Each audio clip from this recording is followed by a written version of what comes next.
হঠাৎ একটা উইকেন্ডে দীঘার প্ল্যান করে বেরিয়ে পড়েছিলাম একা দীঘা যাবার অভিজ্ঞতা সঞ্চয় করতে। তাৎক্ষণিক প্ল্যানে দীঘার ট্রেনের টিকিট পাওয়াটা খুবই মুশকিল, তাই জেনারেল টিকিট কেটে চেপে পড়েছিলাম তাম্রলিপ্ত এক্সপ্রেসে। বলতে বলতে পৌঁছে গেছি দীঘা। আজকের ডেস্টিনেশন দীঘা ছিল। আমরা একটা উইকেন্ডের প্ল্যান করে হঠাৎ চলে এসেছি দীঘা। এখন এইমাত্র জাস্ট নামলাম দীঘা স্টেশনে, বেরোচ্ছি। আগে দেখা হবে, চলো। অ্যাজ ইউজুয়াল ট্রেন লেট 4.5 ঘন্টা, পৌঁছালাম বিকেল 2:30 নাগাদ। দীঘায় এসে প্রথমবার একটা প্রবলেম ফেস করছি, সেটা হচ্ছে একা আসবেন না, অবশ্যই না। আমি একা এসে ফেসে গেছি। কারণ হচ্ছে প্রবলেমটা হচ্ছে একা এখানে পুলিশ থেকে একদমই মানা করে দিয়েছে কোনো কাউকে একা সিঙ্গেল কাউকে যাতে কেউ হোটেল না নিতে পারে তার ব্যবস্থা করে দেওয়া হয়েছে। কারণ অনেক প্রবলেমের জন্য এখান থেকে সেটা করা হয়েছে। তো আমি এখন ঘুরে বেড়াচ্ছি, জানি না আদৌ আজকে হোটেল পাবো কিনা, লেটস সি। আগে দেখাচ্ছি হোটেল পেলে কোন হোটেলে থাকতে পারবো সেটাও দেখিয়ে দেবো। দীঘার রাস্তায় ঘুরে বেড়াচ্ছি সিঙ্গেল পার্সনকে থাকতে দেওয়ার হোটেল খোঁজার উদ্দেশ্যে।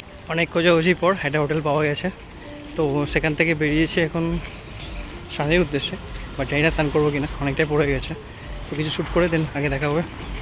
হোটেলের ভাড়া শুনলে চমকে যাবেন, নিয়েছিল 4,500 টাকা এক রাত্রি থাকার জন্য।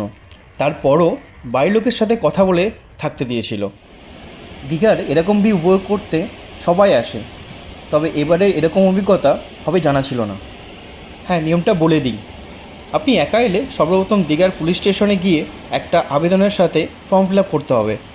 দায়িত্বভারপ্রাপ্ত কর্মচারীরা আপনার বাড়ির লোকের সাথে এবং বন্ধুদের সাথে ভিডিও কল করে সন্তুষ্ট হলেই পাওয়া যাবে একা থাকার পারমিশন যে কোনো হোটেলে। 4টে বেজে গেছে প্রায়, সমুদ্র উথাল পাতাল করছে। এখন আর কোনোভাবেই আমাদের জলে নামার অনুমতি নেই, তাই শেষে ডাব হাতে দাঁড়িয়ে পড়েছি ডাব খেতে। একা থাকার যেমন সমস্যা আছে, ভালো দিক হলো আপনি যতক্ষণ খুশি নিজের ইচ্ছে মতো সমুদ্রের গর্জন অনুভব করতে করতে সময় কাটাতে পারবেন।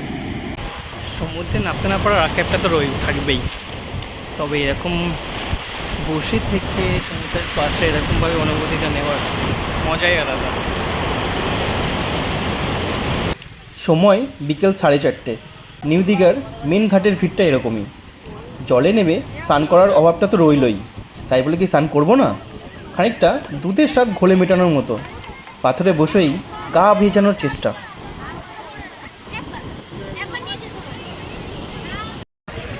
হাঁটতে হাঁটতে চলে এসেছি নিউ দীঘার বিচের কাছে।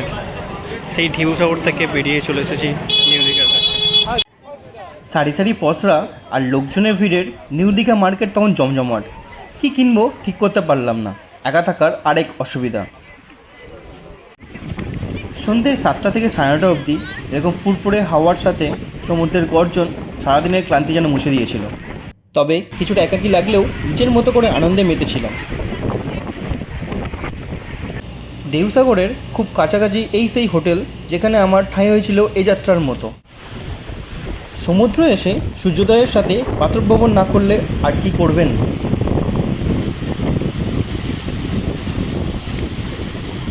নিজের মতো করে একটু ফটোশ্যুট আমার আনন্দ সীমাহীন করে তোলে। রাতের অনুভূতি একরকম, দুপুরের আর এক রকম, আর ভোরের সমুদ্রের আরও আরেক রকম। তার লাগাম ছাড়া মেজাজ চিরকালই আমাকে আপ্লুত করে।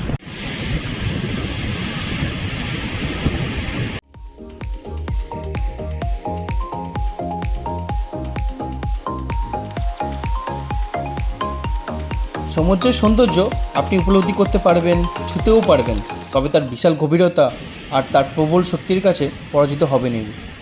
আপনার জীবনটাও ঠিক এরকমই হওয়া উচিত। জীবনের সৌন্দর্য আর স্পর্শ পেলেও আপনার গভীরতা এবং সুপ্ত শক্তির কাছে সবাইকে পরাজিত হতে হবেই। গুড মর্নিং, সকাল সকাল চলে এসেছি সমুদ্র সৈকতে। সকালের অনুভব আলাদাই মজা। ঠান্ডা হাওয়া, রোদের আমেজ, আর পেছনে সমুদ্রের গর্জন, এর থেকে বেশি কিছু আর কি।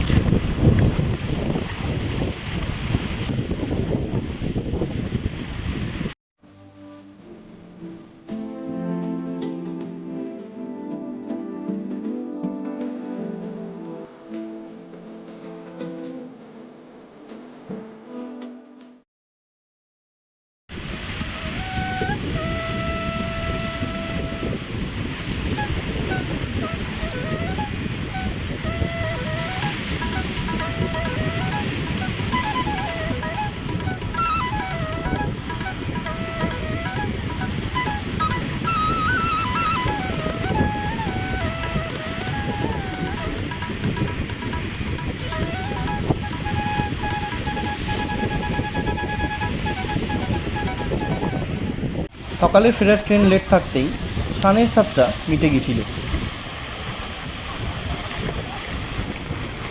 আবারও জেনারেল টিকিট কেটে চেপে পড়েছিলাম ফেরার তাম্রলিপ্ত এক্সপ্রেসে। ফিরে চলেছিলাম বাড়ির উদ্দেশ্যে।